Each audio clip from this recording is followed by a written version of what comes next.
The temple town Ayodhya is busy giving final touches to the preparations for the biggest day in its history. Ahead of it, Uttar Pradesh Chief Minister Adityanath sent out the clearest message to the boycott brigade on the allegation being made by the opposition that Ram Mandir Pran Pratishtha is taking place before entire construction of temple is complete.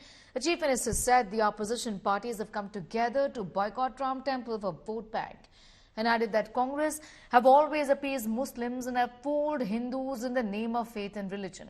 Meanwhile, West Bengal Chief Minister Mamata Banerjee has announced TMC's rally for harmony with people of all religions on the 22nd of January amid Ram Temple consecration ceremony.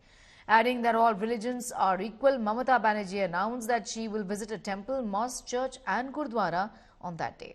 Earlier, Congress leader Rahul Gandhi took a dig at Prime Minister Narendra Modi by saying that the Ram Temple Pran Pratishtha ceremony is a Narendra Modi function designed for BJP's politics.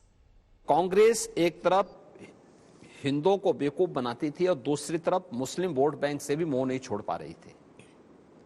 Vote bank की राजनीति इसमें विपक्ष ने किया है, कांग्रेस जैसे दलों ने किया है। भारतीय जनता पार्टी ने इसमें राजनीति नहीं की। हमने तो बार बार कहा ना कि जो देश की आस्था थी, उस देश की आस्था का हम लोगों ने सम्मान किया, हम उसके पक्षधर थे, आज भी हैं। जब सोमनाथ के मंदिर की पुनर्स्थापना का कार्यक्रम हुआ, कांग्रेस ने तो उस आयोजन का विरोध किया। डॉक्टर राजेंद्र प्रसाद जी उस कार्यक्रम में गए, लेकिन तत्कालीन प्रधानमंत्री नेहरू जी ने प्रयास तो किया था, स्वयं तो नहीं गए, लेकिन उन्होंने उनको भी रोकने का प्रयास किया। उनको पॉलिटिकल इवेंट बनाने से किसने रोका था?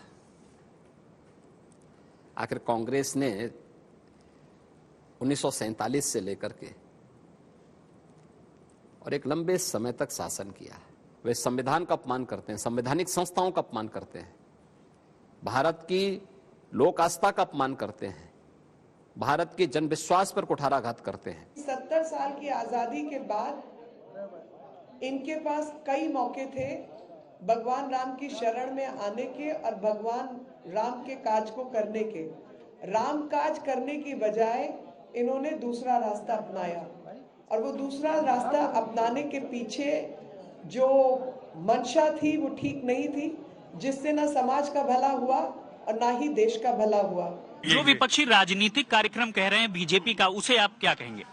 मैं कहूंगा कि हमने उनको बुलाया था, वो नहीं आ रहे, तो जो आ रहे हैं मैदान उन्हीं का होगा। रामद्रोहियों की बात पर मैं कोई जवाब नहीं देता। अब राम में वातावरण है, और जो राम के साथ है वो देश के साथ है। अब जो उन्होंने बकवास करनी है करते रहे, कोई दिक्कत नहीं। ऐसा है कि पंडित लोग तो विधि विधान से अपना मंत्र आदि पढ़ेंगे ही, लेकिन मूर्ति के स्पर्श की कोई मर्यादा होती है, मुहूर्त का भी कोई शास्त्र सम्मत स्वरूप होता है।